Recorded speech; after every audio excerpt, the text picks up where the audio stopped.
So hello dear student, কেমন আছো? I hope প্রত্যেকে শুধু ভালো না, ভীষণ ভালো আছো। স্ক্রিনের ওপর একটা প্রশ্ন দেখা যাচ্ছে, তাই না? এই প্রশ্নটা আমরা প্রথমে মন দিয়ে পড়বো, বুঝবো, তারপর অঙ্কটা করবো। বাই দ্য ওয়ে, এই কোশ্চেনটা আসছিল এসএসসি সিজিএল 2022 সালে। ওকে, চলো অঙ্কটা পড়ে নিই। The expenditure on the cost of living of a man and his family is 60% of his salary. He gets two increment of 30% and 60% in his salary. Okay.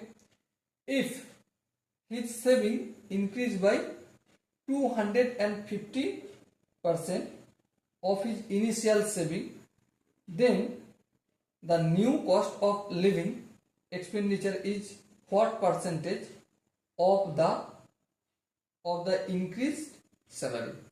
মুদ্রা কথা কি? একজন ব্যক্তি তার খরচ তার ইনকামের 60% এবং কি বলেছে, হি গেটস টু ইনক্রিমেন্ট, তার দুটো ইনক্রিমেন্ট হয়েছে, একটা 30% হওয়ার পর আবার 60% হয়েছে। এবার এখন তার সেভিং হচ্ছে 250% বেড়েছে।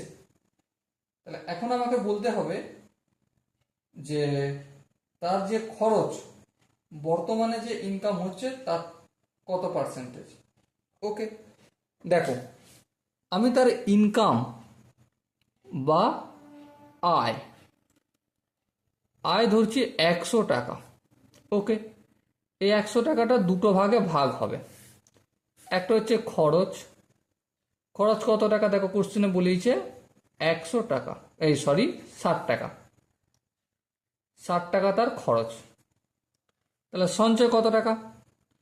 সঞ্চয় অবশ্যই 40 টাকা হবে। হ্যাঁ, ঠিক।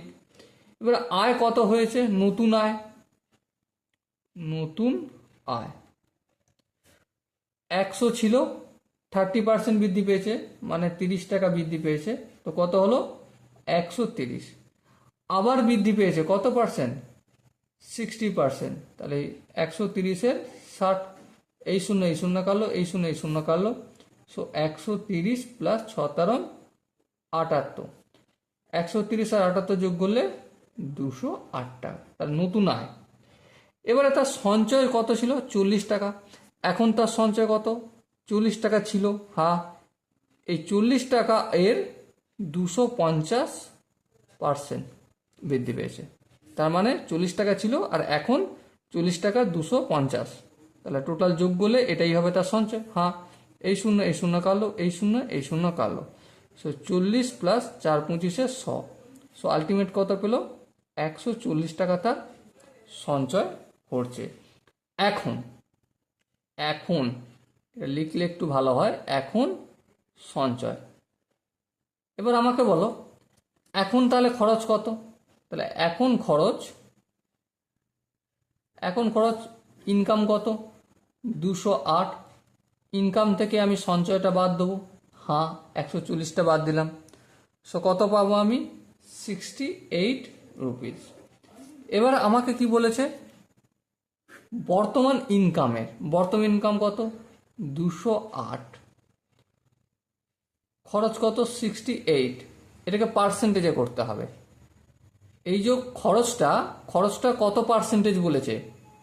এখনের খরচটা কত পার্সেন্টেজ এখনের ইনকামের তুলনায়?